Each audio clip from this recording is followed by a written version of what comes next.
کوفے والے خوشکلی کی طرح ہیں، اچانک اٹھتے ہیں اور پھر جلد ہی بیٹھ جاتے ہیں۔ کاش ابو اسحاق کوفے میں ہوتا، کاش ابو اسحاق۔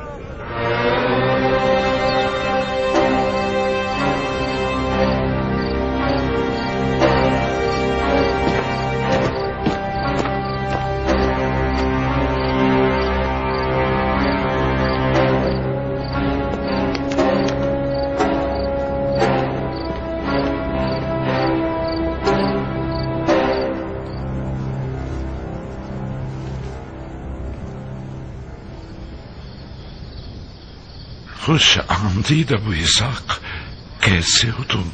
آپ کی دعائیں ہیں میرے آقا۔ اگر میرا حافظہ ساتھ دے رہا ہے تو تمہیں اب سے تقریباً 1 سال پہلے دیکھا تھا۔ تعجب ہے تم نے ہمیں یاد کر لیا مختار۔ اختیار ہوتا تو روزانہ آپ کی زیارت کے لیے دوڑا چلا آتا اور قدم بوسی کرتا، مگر افسوس آل زبیر میرے سائے کا بھی پیچھا کرتے ہیں۔ میری تمام آمد و رفت ان کی نظروں میں ہیں۔ آج رات ان کے پاس مختار سے زیادہ اہم کام تھا، میں نے موقع سے فائدہ اٹھایا۔ تعجب ہے، تعجب ہے، آپ تو زبیریوں کی بیعت میں ہیں۔ میں نے سنا ہے کہ ان کی رکاب میں کافی اچھی جنگ لڑی ہے آپ نے، مجھے کس بات کا خوف ہے؟ میں نے ابن زبیر کی بیعت نہیں کی ہے، سودا کیا ہے۔ خدا جانتا ہے کہ میری کل تمنا انتقام حسین ہے۔ حسین، حسین، حسین، حسین کا نام یعنی غربت، یعنی مظلومیت، یعنی تنہائی، تنہائی، تنہائی۔ مشیت الہی تھی کہ میں صفین میں معذور ہو جاؤں تاکہ کربلا میں اپنے بھائی حسین کے ساتھ جا سکوں۔ کاش میں بیمار نہ ہوتا اور اپنی جوان بھائی عباس ہمارے بنی ہاشم کی طرح اپنی جان اپنے بھائی حسین کے قدموں میں قربان کر دیتا۔ خدایا، اب جب کہ تو نے مجھے اس عظیم مصیبت میں زندہ رکھا ہے تو مجھے اس قدر زندہ رکھ کہ میں تیرے دست انتقام سے اپنے حسین کے قاتلوں کا قصاص دیکھ سکوں۔ مر کے یزید بشارت ہے اس دعا کی قبولیت کی۔ خدا کی قسم دشت کربلا کے اشقیاء ہرگز سکھ چین نہ دیکھ پائیں گے۔ روز وعدہ نزدیک ہے میرے آقا۔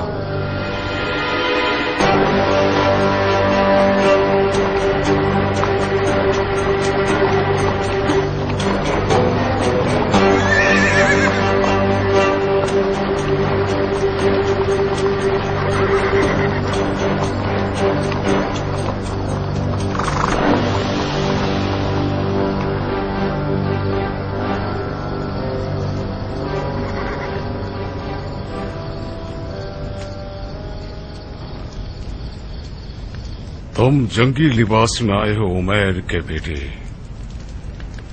مطلب میدان جنگ میں آئے ہو۔ بسم اللہ۔ جنگجو مردوں پر جنگی لباس ہی جچتا ہے، اس کے علاوہ کوئی بھی لباس پہن کر آتا تو وہ اس محفل کے لائق نہ ہوتا۔ میرے خیال سے یہ صاحب مصعب ابن زبیر ہے، میں نے ٹھیک کہا نا؟ ہاں، مصعب ہے میرا بھائی۔ میرا بہت دل چاہتا تھا کہ حجاز کے اس مشہور بہادر سے میدان میں پنجہ آزمائی کرتا۔ اب بھی دیر نہیں ہوئی؟ نہیں مصعب، وقت نہیں ہے۔ ایک لڑنے والے کو اچھا لڑنے کے لیے کوئی امید اور دلیل چاہیے ہوتی ہے۔ میری امید مٹی تلے سو گئی ہے اور تمہاری تمہارے برابر میں ہے، تو پھر ہماری جنگ منصفانہ نہیں ہوگی۔